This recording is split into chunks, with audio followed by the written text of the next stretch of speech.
On commence par la fin aujourd'hui les amis. Regardez ce qu'on va faire ensemble. Bam! Un pain sur levain, 100% levain, zéro levure. Ok, et ça va être magnifique. Pour réussir, c'est pas dur. Il faut suivre toutes les étapes. Voilà, il est magnifique. Ils sont bons. Il faut suivre toutes les étapes de la vidéo, étape par étape, bien faire attention aux températures et laisser parler votre instinct de boulanger. Je compte sur vous. Allez, suivez la vidéo, bonne vidéo. Salut à tous les amis. Allez, on se retrouve. On est jeudi soir. Je vais lancer un petit pain sur levain, ok, et sur levain pâteux. Donc voilà, sans levure. Parce que je sais que ça commence à être la crise de la levure fraîche et sèche dans les magasins. Donc là, je vais travailler sur levain. Donc, pourquoi on me dit souvent dans ton pain au levain, tu mets de la levure. Mais 90% des boulangers, quand ils travaillent leur trad, etc., ils mettent du levain pour le goût, la conservation, etc.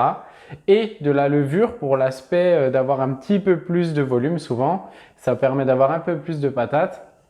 Voilà, donc c'est très utilisé, c'est du pain au levain. Là, je vais faire un pain sur levain, c'est-à-dire il n'y aura pas de levure. Ok, ça c'est l'explication numéro 1. Donc, je vais la pétrir, je vous montre 2-3 petites choses et on se retrouvera demain pour le façonnage, etc.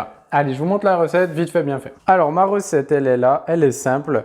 J'ai pris de la meule T80, donc là, je vous ai fait la recette pour 1 kg. Si vous voulez faire une grosse pièce. La meule T80, on va mettre 175 de trad, 6 g de sel. Je suis à 16, ok. C'est type Respectus un peu. Pas trop de sel, on charge plus, il faut baisser tout ça. L'eau, 245 grammes, normalement c'est 700, 70%. Et 175 de levain pâteux, donc c'est une belle dose. TB 75, j'ai fait mes règles. 75 moins 23, ici il fait 23. Moins ma farine qui était au cellier fait 18. Ça me fait une eau à 35, il n'y a pas de souci, tout est prêt, on y va, on mélange ça vite fait, bien fait, un petit phrasage comme vous connaissez pour le Respectus.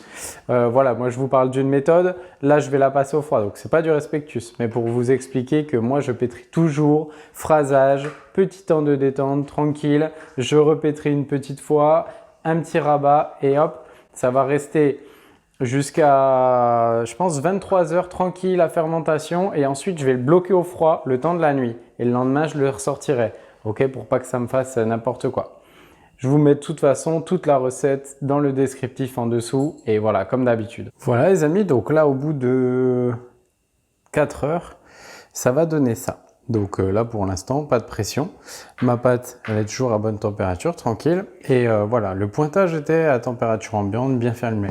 Là, je vais donner un rabat, un peu comme le Respectus. Ok, tranquille. Je vais le laisser à température ambiante.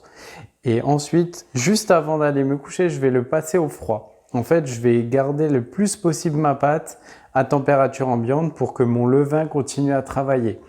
Étant donné que là, j'ai 50% de levain dur, donc c'est une dose qui est assez conséquente tout de même. Si je le laisse toute la nuit à température ambiante, ça va normalement trop pousser et en fait, ça va trop se dégrader. Du coup, le fait de stocker un petit coup au froid, demain, je le reprendrai à 8 heures. C'est 8 heures environ à température à 4 degrés, ça va bloquer la fermentation. Le lendemain, je vais le sortir. Dès que je me lève, je vais le laisser redémarrer pendant 1 heure ou 2 et ensuite je vais le façonner. Et là, après, j'aurai un petit après de 45 minutes, pim, et là, ça va envoyer. Donc là, je fais un petit rabat, je laisse température ambiante et ensuite, je mettrai au froid le temps de la nuit. Allez, ciao les amis, à demain. Donc là, il est 8 heures, donc la pâte, elle a passé à peu près 7h30, 8 heures au frais. Pourtant, je l'ai mis bien en haut dans mon frigo, etc. avec un linge autour. La pâte, elle est quand même à 1,5. Ok, donc très froide. Je vais la laisser redémarrer. Donc là, il est 8 heures. Je vais l'attaquer pas avant 9h30. Ok, qu'elle reprenne en température, au moins 15 degrés, quoi. Je laisse en température, à température ambiante, bien couvert, histoire que le levain reprenne un peu de patate. Et ensuite, on va la diviser, façonner. Et c'est parti, donc voilà, 10 heures. Je vous avais dit, 2 heures à température ambiante. Ça me donne une température de 13 degrés 5 à peu près. Et là, on voit que ça a vraiment repris au niveau de la fermentation. Après, c'est une question de feeling. Ok, n'attendez pas 17, 16 degrés. Voilà, travailler au feeling, c'est ça le plus dur en boulangerie et surtout avec des pâtes sur levain. Donc là, je vais placer mon caméra en haut, je fais ma division, petite mise en forme, une détente de 10 minutes. parce que là c'est important. Je vais bien serrer ma mise en forme et après un petit façonnage tranquille. Je vous montre ça en mode rapido. Allez, c'est parti pour le façonnage. Donc tout simple. Mon premier, donc j'avais fait une mise en forme ronde. Pourquoi? Parce que je vais faire un bâtard. Et du coup, voilà, je trouve que faire une mise en forme ronde pour les bâtards, c'est mieux parce que ça va apporter un petit peu plus de force. Ok, et je vais en avoir besoin parce que souvent, c'est des pâtes qui sont pas non plus très costauds. Donc, je vais bien dégazer. Ça, ce n'est pas un pain où vous allez avoir des tonnes d'alvéolage. Comme d'habitude, je vous explique et je le réexplique. Pourquoi? Parce que c'est un pain qui n'est pas assez hydraté. Il faudrait hydrater à plus de 70% minimum. Et aussi, si je travaille avec du levain pâteux, je ne vais pas rechercher autant l'alvéolage qu'avec un levain liquide. Mais ça, je vous expliquerai. Donc, je dégaze bien. Je vais faire mon façonnage en 3 fois pour lui apporter de la force.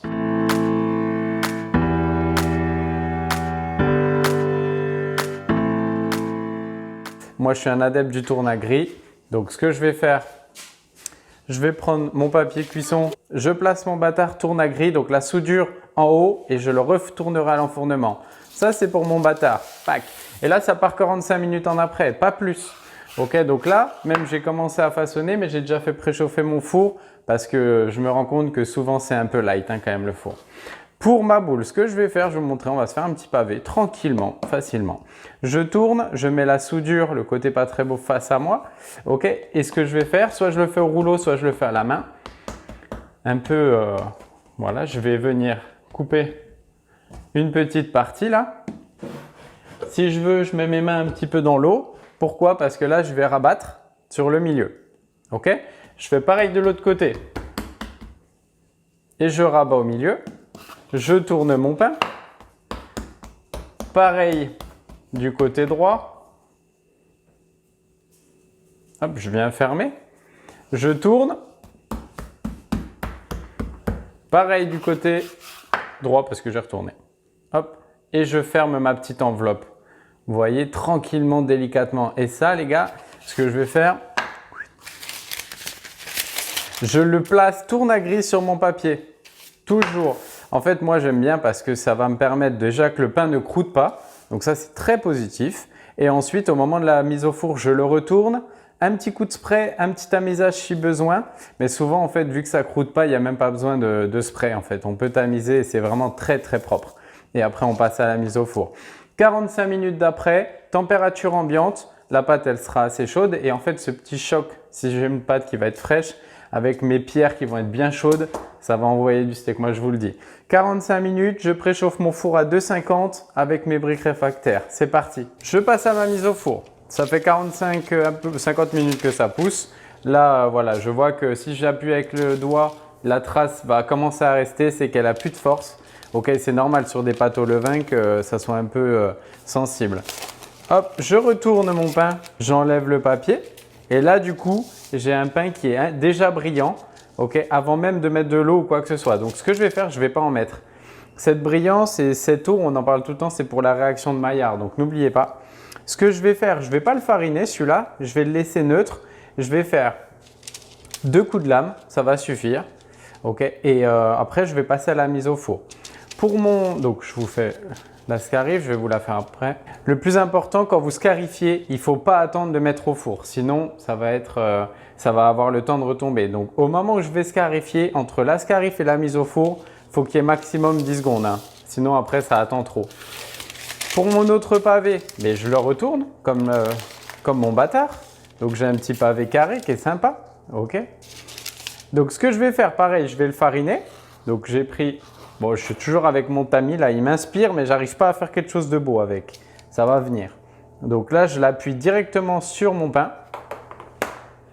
J'ai pris ma boule à thé. Je vais appuyer directement sur mon pain.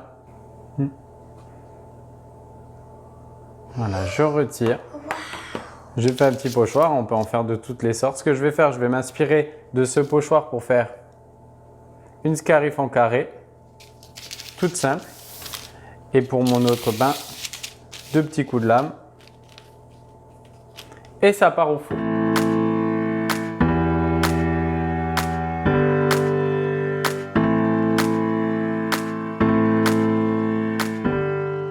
À la fin de ma cuisson, une chose très importante, on me demande souvent de taper le pain. Donc là, j'ai mes produits qui sont cuits, hein. C'est propre, hein. C'est mignon. Hein. Franchement, c'est à la maison. Bon, ça, c'est l'effet des pierres, hein, mais j'expliquerai tout ça après. Si je prends mon pain, que je le tourne,